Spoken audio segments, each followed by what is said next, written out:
കാണൂ പരസ്യരഹിതമായ ഏറ്റവും പുതിയ എപ്പിസോഡുകൾ. അവളുടെ പദ്ധതികൾ നടപ്പാക്കാനുള്ള ഒരു വേദിയാണോ ഇപ്പൊ നമ്മൾ ഒരുക്കാൻ പോകുന്നതെന്ന് എനിക്കൊരു സംശയം. അരുതാത്തൊന്നും സംഭവിക്കില്ല എന്ന് തീർച്ചപ്പെടുത്താൻ മനസ്സിനൊരു ബലക്കുറവ്. ആരെക്കാളും അമ്മയ്ക്കറിയാലോ അവളുടെ കാര്യങ്ങള്. അറിയാം. അപ്പോ അവളെ പേടിച്ചിട്ടാണോ എന്തിനും പോന്ന എന്റെ മൂത്ത മകൻ ഇതിനൊന്നും താല്പര്യം കാണിക്കാത്തത്? അങ്ങനെ അവളെ പേടിച്ച് ഈ വീട്ടിനകത്തിരിക്കാൻ വർമ്മൻ വില്ലയിലെ ഗായത്രി ദേവി ഒരുക്കമല്ലെങ്കിലോ? നിനക്ക് പറ്റുന്നത്ര സംരക്ഷണം കൊടുക്കാൻ കഴിയുമെന്ന് എനിക്കറിയാം. എന്നിട്ടും നിന്റെ സംരക്ഷണ വലയം തകർത്ത് അവൾ രവിയെ അപായപ്പെടുത്താൻ ശ്രമിച്ചാൽ അവൾക്കും രവിക്കുമിടയിൽ ഈ ഗായത്രി ദേവി ഉണ്ടാകും. എനിക്കറിയാം, ശ്രീലക്ഷ്മി വന്നതോടെ അവൻ ആർക്കും ഒരു വിഷമം ഉണ്ടാക്കാതെ ജീവിക്കുകയാണെന്ന്. അതുതന്നെയാണ് അവന്റെ ഉൾഭയവും.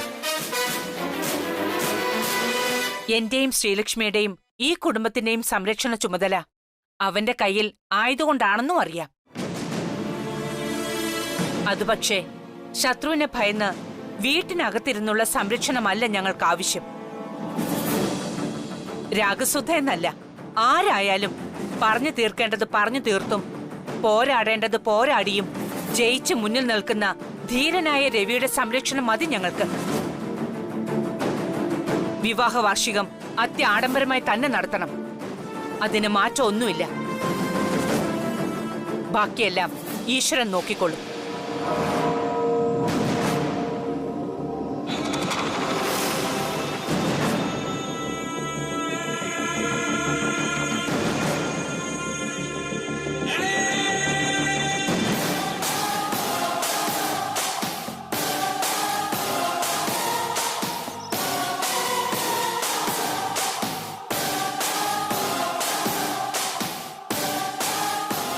ഹലോ ഹലോ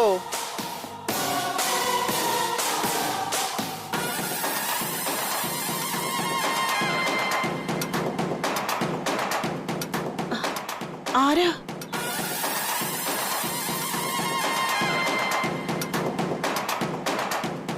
നിങ്ങളെ ഞാൻ എവിടെയോ എന്നെ കാണാൻ വന്നതാ. മാറ്റ്, അകത്തേക്ക് വാ.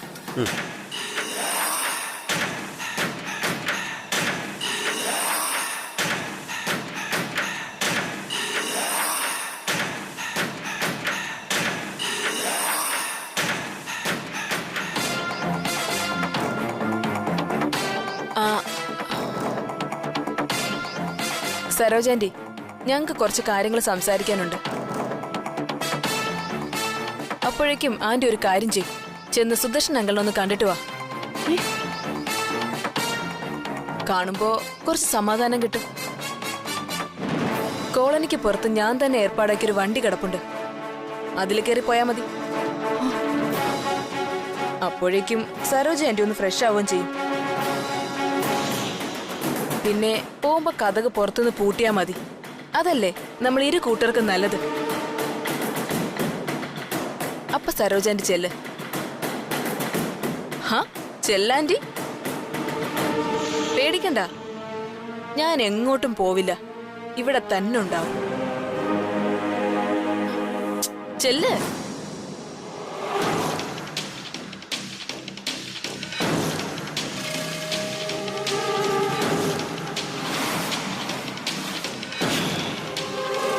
ഞാൻ പറഞ്ഞ കാര്യം എന്തായി?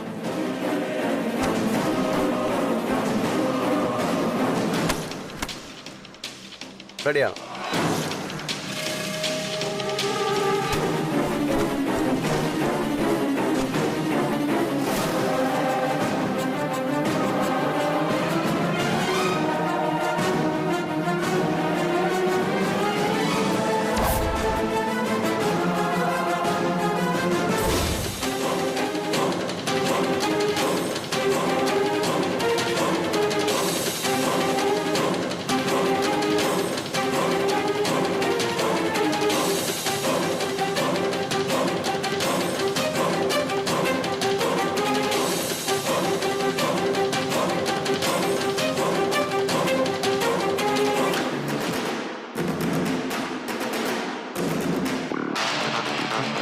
രാജാറാം, ഒരു മിനിറ്റ്.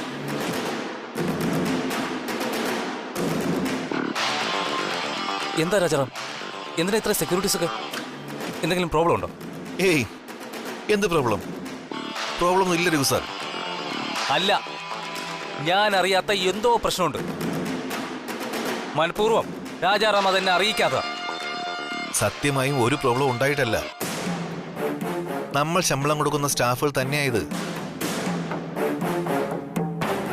സ്ഥിരമായി ഇവിടെ നിർത്തേണ്ട കാര്യമില്ലാത്തതിനാൽ നിർത്തുന്നില്ല. അത്യാവശ്യം വരുമ്പോൾ മാത്രമേ നിർത്താറുള്ളൂ. അതാണ് ഞാനും ചോദിച്ചത്. ഇത്രയും സെക്യൂരിറ്റീസിനെ ഇവിടത്തേക്ക് ഇപ്പോ എന്തിനാണ് വിളിച്ചു വരുത്തിയെന്ന്. രഘു സാറിന് സംശയം തോന്നാനും അതിനുത്തരം പറയാനും മാത്രം ഒരു പ്രശ്നവുമില്ല. വെഡിങ് ആനിവേഴ്സറി ഒക്കെ അല്ലേ, അതിന്റെ ഒരു മുന്നൊരുക്കം, അത്രേ ഉള്ളൂ. രാജാറാം, ഞാൻ വെറും മന്ദബുദ്ധിയാണെന്ന് വിചാരിക്കരുത്. താൻ പറയുന്നത് മുഴുവൻ കള്ളത്തരമാണെന്ന് രാജാറാമിന്റെ മുഖത്ത് എഴുതി വെച്ചിട്ടുണ്ട്. ഒരു സെക്യൂരിറ്റി ഓഫീസർ എന്ന നിലയിൽ ഞാൻ എന്റെ ഡ്യൂട്ടി ചെയ്യുന്നു. That's all. രാജാറാം പറയണ്ട. സത്യം അറിയാവുന്നവരുണ്ടല്ലോ ഈ വീട്ടില്. ഞാനേ അവരോട് ചോദിച്ചോളാം.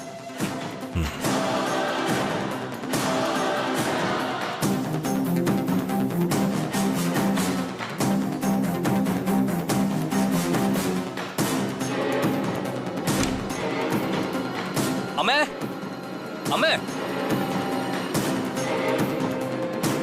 എന്താ രഘു? അമ്മ ഇങ്ങോട്ടൊന്ന് ഇരുന്നേ. അമ്മയോട് എനിക്കൊരു കാര്യം ചോദിക്കാനുണ്ട്. എന്ത് കാര്യം? ഇന്നലെ മുതൽ ഞാൻ കാണുന്നതാ എല്ലാരും മാറി നിന്നൊരു സംസാരവും അടക്കം പറച്ചിലും. എന്നിൽ നിന്ന് അമ്മ ഉൾപ്പെടെയുള്ളവര് എന്തെങ്കിലും മറക്കുന്നുണ്ടോ? പതിവിൽ വിപരീതമായി മുറ്റം നിറയെ സെക്യൂരിറ്റീസ്. എന്ത് ചോദിച്ചാലും വ്യക്തമായ ഉത്തരം തരാതെ രാജാറാം. അത്ര വലിയ പ്രശ്നമാണെങ്കിൽ അത് ഞാനും കൂടെ അറിയണ്ടേ? അമ്മയെങ്കിലും ഒന്ന് പറ, എന്താ കാര്യമൊന്ന്. പറയാം.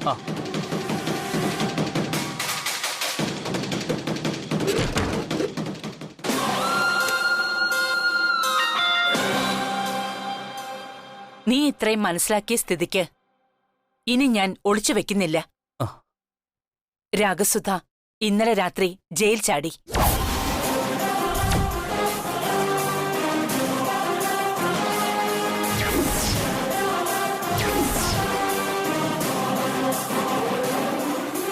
ചിലപ്പോ നിനക്കത് കേൾക്കുമ്പോ നിസ്സാരമായി തോന്നുമായിരിക്കും. കാരണം കേട്ടറിവല്ലേ നിനക്കുള്ളൂ. എന്നാ അവളെ അറിയാവുന്നവർക്കറിയാം അവളുടെ പ്രതികാരത്തെക്കുറിച്ച്. രവിയുടെ ജീവനിൽ കുറഞ്ഞ് അവൾക്കൊരു പ്രതികാരവും ആവശ്യവുമില്ല എന്ന്. പിന്നെ നിന്നെ ഈ കാര്യം ആരും അറിയിക്കാത്തത് വേറൊന്നും കൊണ്ടല്ല.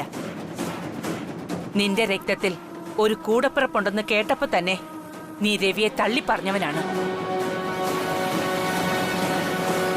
ഇനിയും നിനക്ക് അങ്ങനൊരു തോന്നലുണ്ടായാൽ വേറെ ആർക്കും ഒന്നും ചെയ്യാനാവില്ല. ഈ വരുന്ന രവിയുടെ വിവാഹ വാർഷിക ദിവസം അവൾ വരാൻ സാധ്യത ഏറെയാണ്.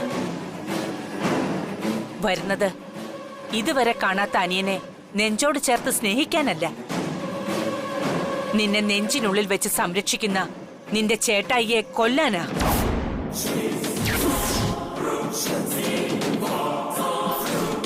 രഘു, അമ്മയ്ക്ക് നിന്നോടൊരു അപേക്ഷയുണ്ട്. രാഗസുധ രവിക്ക് നേരെ വാളോങ്ങുമ്പോ രാഗസുധയ്ക്ക് പിന്തുണയായി നീ ഉണ്ടാവരുത്. മുൻപത്തെ അനുഭവം പോലെ സർവവും മറന്ന് നീ രക്തബന്ധത്തിനോട് കൈകോർക്കാൻ ശ്രമിക്കരുത്. കാരണം നീ ഉദ്ദേശിക്കുന്ന ശുദ്ധി ആ രക്തത്തിനില്ല.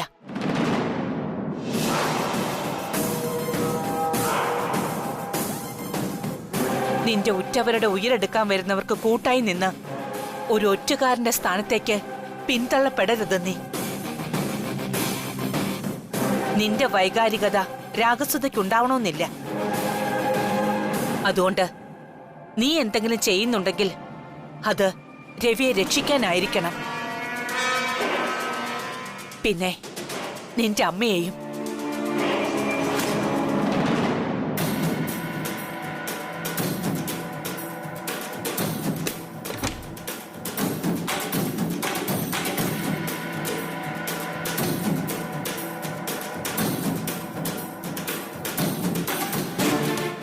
കാവ്യ.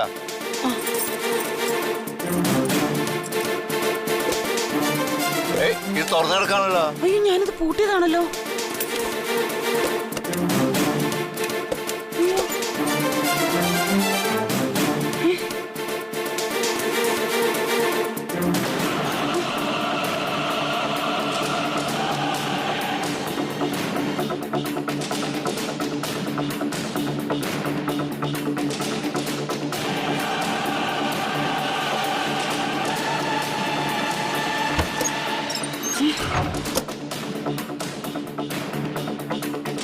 അവള് പോയി ശ്രീടച്ച.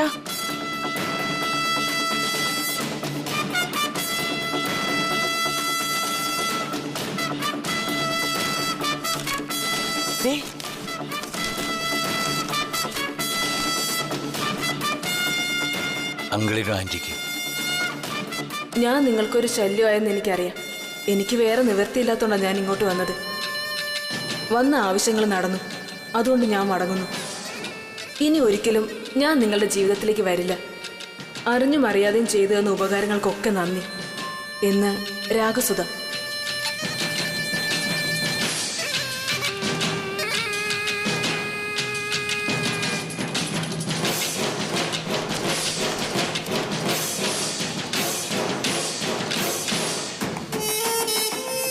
നീ ആരെയും വിളിക്കാൻ പോകുന്നത്? രവി സാറിനെ. ഇവിടെ സംഭവിച്ചൊക്കെ സാറിനോട് പറയണ്ടേ? വിളിക്കാൻ വരട്ടെ. സാറിനോടും മോളോടും ഇപ്പൊ ഈ വിഷയം സംസാരിക്കാൻ പോണ്ട. പിന്നെ അറിയിക്കാതെ എന്തിനാ നമ്മളെ ഒളിച്ചു വെക്കുന്നത്? അങ്ങനെ ഉള്ള കാലം മുഴുവൻ ഒളിച്ചു വെക്കണമെന്നല്ല ഞാൻ പറഞ്ഞത്. നാളെ ഒരു ദിവസത്തേക്ക് നമ്മുടെ മനസ്സിൽ മാത്രം വെച്ചാൽ മതി. വലിയ സന്തോഷത്തിലായിരിക്കും രവി സാറും മോളും. അത് നമ്മളായിട്ട് തല്ലിക്കെടുത്തണ്ട. ഇതൊക്കെ നമ്മുടെ മാത്രം വിധിയാ. ആ വിധി മറ്റുള്ളവർ കൂടി അനുഭവിക്കണ്ട. അവരുടെ ഈ സന്തോഷങ്ങൾക്കിടയിൽ ഒരു മങ്ങല് നമ്മളായിട്ടുണ്ടാക്കണ്ട. മാത്രമല്ല, നമുക്ക് ആപത്തൊന്നും ഉണ്ടായില്ലല്ലോ. ചിലപ്പോ അന്ന് പോയ പോലെ അവിടെ മറ്റേതെങ്കിലും നാട്ടിലേക്ക് പോവാനേ സാധ്യതയുള്ളൂ. അല്ലാതെ അവിടെ ഒരിക്കലും അവൾക്ക് എത്താൻ പറ്റില്ല. സെക്യൂരിറ്റികളെ മറികടന്ന് വിസാറിന്റെയോ നമ്മുടെ മോളുടെയോ കൺമുമ്പിൽ പോലും അവൾക്ക് എത്താനും ആവില്ല. അതൊന്നും ഇല്ലാത്തത് കൊണ്ടാ അവൾ നേരെ ഇങ്ങോട്ട് വന്നതുപോലെ അവൾ തിരിച്ചു പോവുകയും ചെയ്തു. ഒരു പേടിപ്പിക്കുന്ന രീതിയിലല്ലാതെ ഒരു കുഞ്ഞു വിഷയമാക്കി നാളെ സാറിൻ്റെ അടുത്ത് നമുക്ക് സംസാരിക്കാം. അതാ നല്ലത്.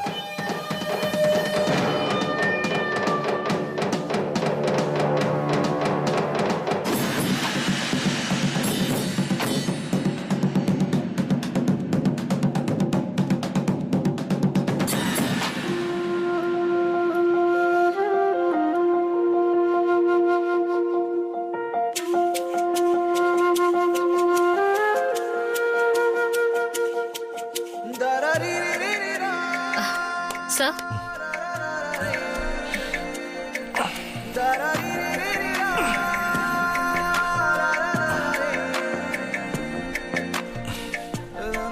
Happy wedding anniversary, sir. Thank you. അതെന്താ മുഖത്തൊരു സന്തോഷമില്ലാത്തത്? എന്റെ ശ്രീലക്ഷ്മി കൂടെ ഇല്ലാത്തോണ്ട്. ദേ സാറേ, നല്ലൊരു ദിവസമായിട്ട് സാറ് ചുമ്മാ മൂട് കളയല്ലേ. ബാക്കി എല്ലാവർക്കും സന്തോഷാവാനാ ഞാൻ ഇങ്ങോട്ട് വന്നത്. ഇതിപ്പോ എന്റെ പ്രധാന ജോലി സാറിനെ ആദ്യം സന്തോഷിപ്പിക്കുക എന്നുള്ളതാ. പിന്നെ ഇതിനൊക്കെ പ്രത്യേകം പൈസയാ കേട്ടോ.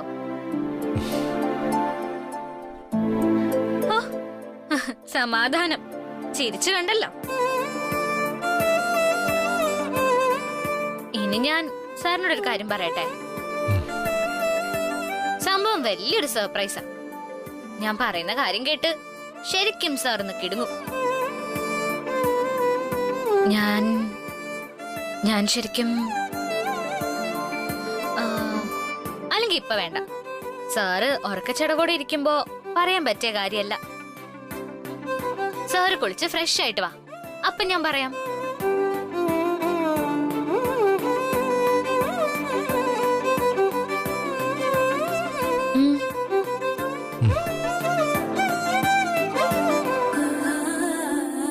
കൺഗ്രാജുലേഷൻസ്.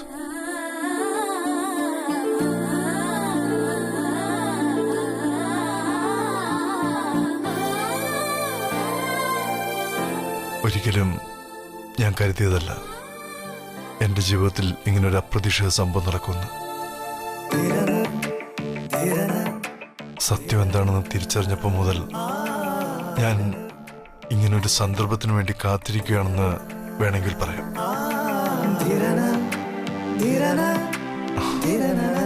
എത്ര മറവിൽ ഒളിപ്പിച്ചാലും ഒരു ദിവസം മറ നീക്കിയല്ലേ പറ്റൂ. അതിന് നന്ദി പറയേണ്ടത് തന്നോട്. പലതവണ തന്നോട് ഇതേപ്പറ്റി സംസാരിക്കണമെന്ന് കരുതിയത്, പക്ഷെ പറ്റിയില്ല. ഒരിക്കലും ഞാൻ വിചാരിച്ചതുമല്ല ശ്രീലക്ഷ്മിയായി എന്നിലേക്ക് തന്നെ വന്നു ചേരുമെന്ന്. ഇതുവരെയുള്ള നമ്മുടെ ബന്ധം നമ്മുടെ കണ്ണുകൾ പോലെയായിരുന്നു. അവ ഒരുമിച്ച് തുറക്കുന്നു, ഒരുമിച്ച് അടയുന്നു, ഒരുമിച്ച് കരയുന്നു, ഒരുമിച്ച് ഉറങ്ങുന്നു, ഒരുമിച്ചുണരുന്നു. അതും ഒരിക്കലും പരസ്പരം കാണാതെ തന്നെ. അതുപോലെ പരസ്പരം അറിയാതെയാണ് നമ്മൾ ജീവിച്ചത് ഇന്നുവരെ.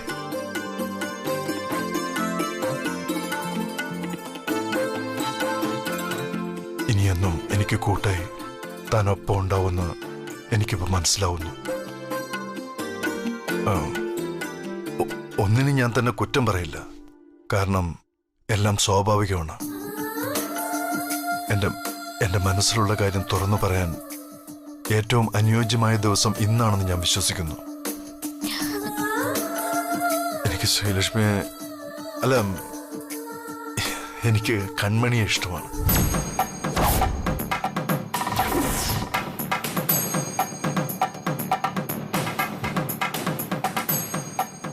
എൻ്റെ ശ്രീലക്ഷ്മിക്ക് പകരക്കാരിയായല്ല, രൂപം കൊണ്ടും സ്വഭാവ ഗുണങ്ങൾ കൊണ്ടും എന്നോടൊപ്പം ശ്രീലക്ഷ്മിയെ ചേർത്ത് വെച്ചതുപോലെ കൺമണിയെയും ഞാൻ ചേർത്ത് വയ്ക്കാം.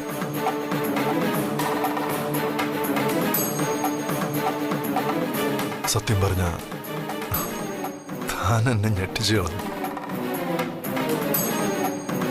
കൺമണി എന്നോട് ഇഷ്ടം തുറന്നു പറഞ്ഞപ്പോ ഞാൻ ഷോക്കായിപ്പോയി.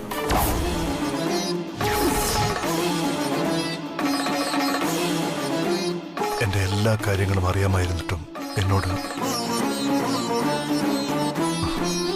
താൻ എൻ്റെ കൂടെയുള്ളപ്പോ ശ്രീലക്ഷ്മി എൻ്റെ കൂടെയുള്ളതുപോലെ എന്ന് ഞാൻ പറഞ്ഞത് വെറും വാക്കല്ല, സത്യം.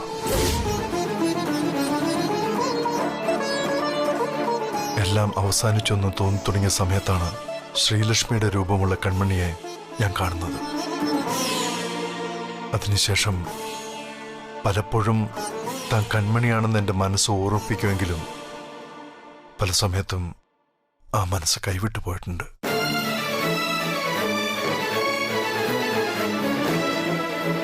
പ്രണയം ഒരു അത്ഭുതമാണെന്ന് വീണ്ടും വീണ്ടും വിധി എന്നെ പഠിപ്പിച്ചുകൊണ്ടിരിക്കുന്നു. ആദ്യം രാജാന്തിനി, പിന്നെ ശ്രീലക്ഷ്മി, ഇപ്പോ കൺമണി.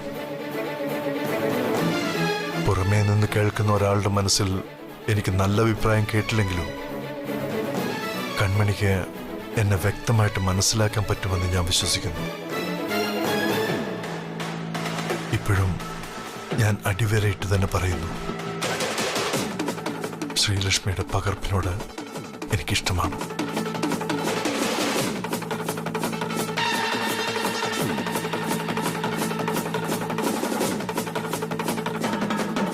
ആ ഇഷ്ടത്തിന് കാരണം ശ്രീലക്ഷ്മിയുടേത് പോലുള്ള ഈ കണ്ണുകൾ, സ്വഭാവം, മൊത്തത്തിലുള്ള തൻ്റെ ഈ രൂപം, അങ്ങനെ എല്ലാം താൻ ശ്രീലക്ഷ്മി തന്നെ. എനിക്ക് ശ്രീലക്ഷ്മി എത്രമാത്രം ഇഷ്ടമാണെന്നും അവൾ എന്നെ എത്രമാത്രം മനസ്സിലാക്കിയെന്നും തിരിച്ചറിഞ്ഞ് എന്നെ സ്നേഹിക്കാൻ തയ്യാറായ കൺമണിക്ക് പകരമായി എന്ത് തന്നാലും മതിയാവില്ല. എങ്കിലും പ്രതിഫലം കൊടുക്കാതെ രവിവർമ്മൻ ഒന്നും സ്വന്തമാക്കിയിട്ടില്ല. ഇതിനെല്ലാം ചേർത്ത് ഞാൻ തനിക്ക് തരുന്നത് രവിവർമ്മന്റെ ജീവിതമാണ്. എന്റെ ശ്രീലക്ഷ്മി എങ്ങും പോയിട്ടില്ല എന്ന് എന്നെ ഓർമ്മപ്പെടുത്തിയതിന് താങ്ക്സ്. ഐ ലവ് യു കൺമണി. I love you so much.